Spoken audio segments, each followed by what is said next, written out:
There is a moment in every sport, rare, unrepeatable, arriving without announcement, when the person watching realizes that what they are seeing is not going to be fully understood until years from now. Not because it is confusing. Not because it is subtle. But because it is too large for the present moment to contain. Because the framework required to properly appreciate it does not yet exist. Because the record books and the history books and the conversations that will eventually place it in its correct context are still being written, and some of them are being written right now, in real time, by the man doing the thing that makes them necessary. Bottom of the ninth inning. Giants on the other side. A game that had already produced more than most players produce in a week. And Shohei Ohtani stepping into the box with the calm of someone who does not experience ninth innings the way the rest of baseball does. For most players, the bottom of the ninth is pressure. It is the accumulated weight of everything that has happened before it, every pitch, every at-bat, every decision, pressing down on a single moment that demands something extraordinary. For Ohtani, the bottom of the ninth is just another at-bat. And that at-bat produced his 6th home run. Not his 6th of the series. Not his 6th of the month. His 6th in a run of performance against the Giants that has left an entire franchise, an entire city, searching for language adequate to describe what they are witnessing. But the home run was only one part of what happened that night. Because while the ball was still in the air, while the crowd was still processing the arc of it against the night sky, Shohei Ohtani was doing something that went beyond the game being played in that stadium. He was rewriting Asian baseball history. 53 consecutive games reaching base. A record that had stood, that had seemed, to many people who study this sport seriously, like the kind of number that exists at the outer boundary of what is humanly achievable, was gone. Broken not dramatically, not barely, but with the quiet inevitability of a man who had been moving toward it the way he moves toward everything. On schedule. On purpose. Without noise. And then, as if the home run and the Asian record were not sufficient for one night, came the franchise number. Tied for second place in Dodgers history. A franchise that has produced some of the greatest players the sport has ever seen, players whose names are carved into the permanent record of what baseball can be, and Ohtani's name now sits beside them. Tonight, we go inside all of it. The 9th inning. The 6th home run. The 53-game record. The franchise history. And what one spectacular night against the Giants tells us about where Shohei Ohtani is, not just as a player, but as something that baseball may not have encountered before. Something without a limit. To understand what the 9th inning meant, you need to understand what had already happened before it. Because the 6th home run did not arrive in a vacuum. It arrived at the end of a night that had already been extraordinary, a night that had already given the crowd gathered in that stadium more than they had any reasonable right to expect from a single game of baseball. Ohtani had been locked in from the first inning in a way that players, coaches, and analysts who watch him regularly describe as a specific gear, different from his normal gear, which is already operating at a level most players never reach.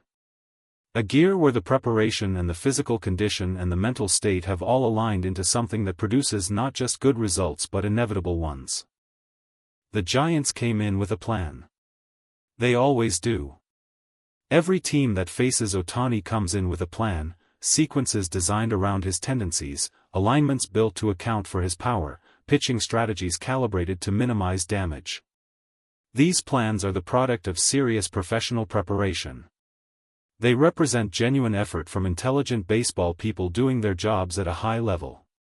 And through the early innings of that game, those plans produced mixed results in the way that plans against Ohtani usually produce mixed results. Moments where the strategy appeared to be working. Moments where something slipped and the damage was immediate.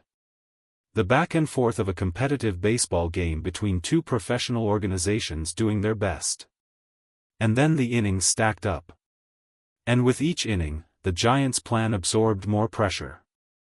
Because every time Ohtani came to the plate and reached base, by whatever method, through whatever combination of discipline and skill and sheer physical ability, the number grew. 50. 51. 52. By the time the game reached the ninth inning, the number was sitting at the edge of history. And everyone in that stadium knew it. The crowd knew it. The Giants knew it. The broadcasters knew it. Ohtani knew it too. He simply did not let it change anything. Before we get to the ninth inning, before we get to the home run and the crowd and the moment itself, we need to stop and properly understand what 53 consecutive games reaching base actually represents. Because numbers in baseball get thrown around constantly. Records get broken and set and compared and contextualized until individual achievements blur into a statistical landscape that is difficult to navigate without a guide. 53 sounds like a number. It needs to be understood as something more than that. Reaching base in a professional baseball game is not simple. It requires, at minimum, surviving an at-bat against professional pitchers operating at the peak of their preparation, pitchers who have studied you, who know your tendencies, who have access to the same data you do and have built their approach around eliminating your strengths and exploiting your weaknesses. Most professional hitters reach base roughly 30% of the time. The elite ones, the players who make all-star teams and generate MVP conversations, might push that to 35–40%. These are exceptional numbers representing exceptional talent. A consecutive games reaching base streak is different from an on-base percentage. It is not an average. It is not a rate. It is a test of consistency that has no tolerance for failure. One game where the pitcher wins every matchup, where the defense makes every play, where the ball simply does not fall, and the streak is over. 53 consecutive games. 53 separate tests. 53 different opponents, different pitchers, different strategies, all specifically designed to prevent exactly what Ohtani was doing. And in every single one of those 53 games, the preparation held. The discipline held. The physical condition held. The mental focus held. This is not a hitting streak. A hitting streak requires hits. A consecutive games reaching base streak requires something broader and in some ways more demanding. It requires that you find a way, any way, through any combination of hits, walks, hit by pitches, and the relentless application of professional skill, to reach base. 53 times in a row, Shohei Ohtani found a way. The previous Asian record holder had stood at that number for a reason. It represented the outer boundary of what the best players from Asia who have played this game had ever achieved in this specific dimension of excellence. And on that night against the Giants, that boundary was moved. Not edged past. Moved. By a player who broke it in the bottom of the ninth inning with a home run. Now we can talk about the ninth inning. The Giants pitcher standing on that mound in the bottom of the ninth was not unprepared. He knew the situation. He knew the number. He knew that Ohtani needed to reach base to set the record and that the most spectacular way to reach base, the way that would make the record-breaking moment impossible to ignore, was a home run.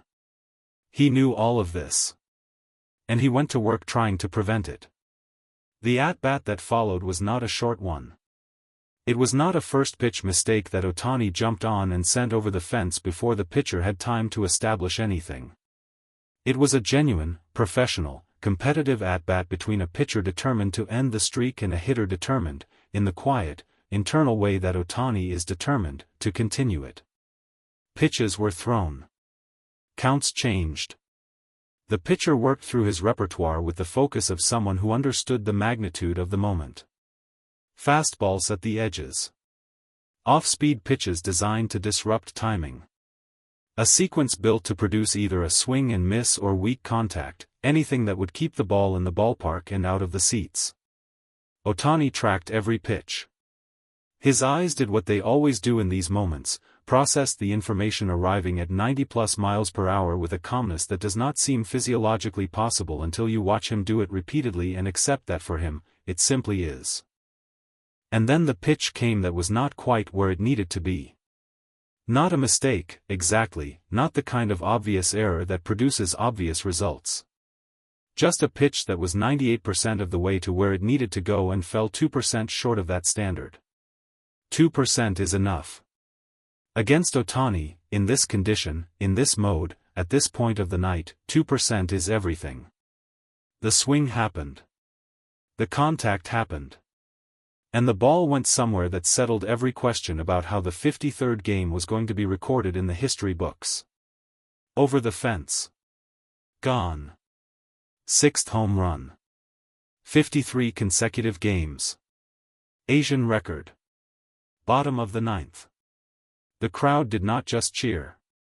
The crowd released something, the accumulated pressure of watching the number climb through the game, of knowing what was approaching, of waiting for the moment when it would arrive. It came out all at once, in a sound that filled the stadium and carried into the night air above it. And then came the number that placed the night into a different kind of context entirely. Tied for second place in Dodgers franchise history. The Dodgers are not a franchise with a short history. They are not a franchise without legendary figures. The names that appear in Dodgers record books are names that define what the sport of baseball has been across generations, players whose careers shaped the culture of the game itself, whose achievements exist not just as statistics but as reference points for how the sport understands its own greatness. To tie for second place in that franchise's history, in any significant statistical category, is not a minor achievement dressed up in impressive language. It is a genuine, substantial placement among the most remarkable performances the organization has ever produced. Ohtani's name now sits in that company. Think about what that means for a player who came to the Dodgers not as a hitter exclusively, not as a player being asked to do one thing at a very high level, but as a two-way force whose attention and physical resources are divided between two of the most demanding roles in professional sports. The players beside him in franchise history were specialists. Players who devoted every at-bat, every preparation session, every physical resource to the singular pursuit of offensive excellence. Players who did not spend half their professional energy managing a pitching arm and the recovery demands that come with it. Ohtani is doing what they did, reaching the same historical benchmarks, placing his name in the same company, while simultaneously being a pitcher. While simultaneously managing a physical workload that has no real precedent in the modern game. The franchise number is remarkable on its own. In context, it becomes something that requires a different vocabulary entirely. There is a particular experience that comes with being the opposing team on a night like this. The Giants came into that game as a competitive professional organization with legitimate aspirations and legitimate talent. They came in with a plan. They came in prepared. And they spent 9 innings watching that plan absorb something it was not built to absorb. The Giants' dugout reaction through the course of that night tracked the progression of a team that had arrived confident and found itself, inning by inning, confronting something that their preparation had not fully accounted for. Not because the preparation was inadequate, but because some things cannot be fully accounted for.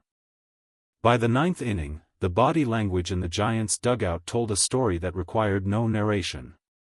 These were professional athletes who had competed at the highest level, who had faced elite opponents throughout their careers, who understood from personal experience what excellent baseball looked like. What they were watching was not excellent baseball. What they were watching was something else. Something that sits above the category of excellent the way the upper atmosphere sits above the weather, related to it, connected to it, but operating in conditions that the lower level simply does not experience.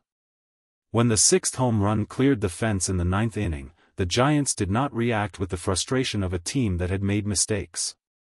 They reacted with something quieter and more considered, the response of people who had competed honestly, executed their plan professionally, and watched the result go over the fence anyway. There is a particular kind of respect that lives in that reaction. The respect that exists not when you choose to give it but when the performance in front of you makes withholding it impossible.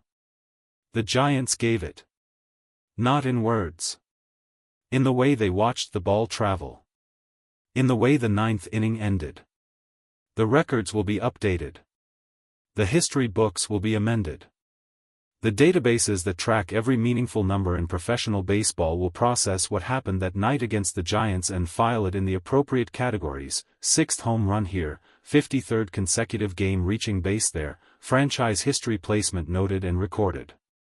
The machinery of statistics will absorb it all and produce the clean, organized version of what occurred. But the clean, organized version will miss something. It will miss the bottom of the ninth inning. The pitcher who came in prepared and went to work with genuine professional skill. The at-bat that lasted long enough to be a real contest. The 2% that made the difference. The ball leaving the bat and the crowd releasing everything it had been holding.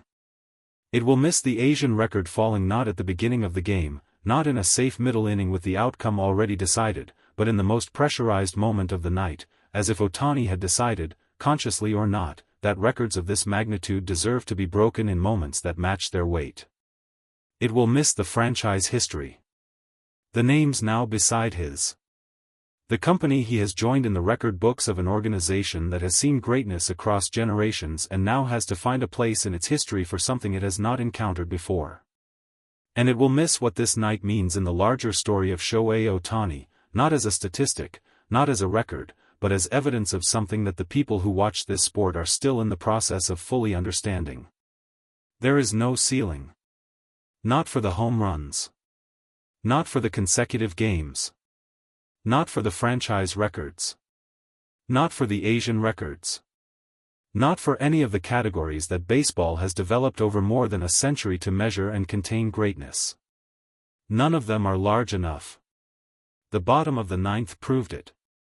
The sixth home run proved it. 53 consecutive games proved it. And somewhere in a preparation room, getting ready for tomorrow the way he gets ready for every tomorrow, with the same discipline, the same precision, the same absolute commitment to a standard that no external measurement has ever fully captured, Shohei Ohtani is already working on proving it again. The factory has no off switch. And the limits? There aren't any.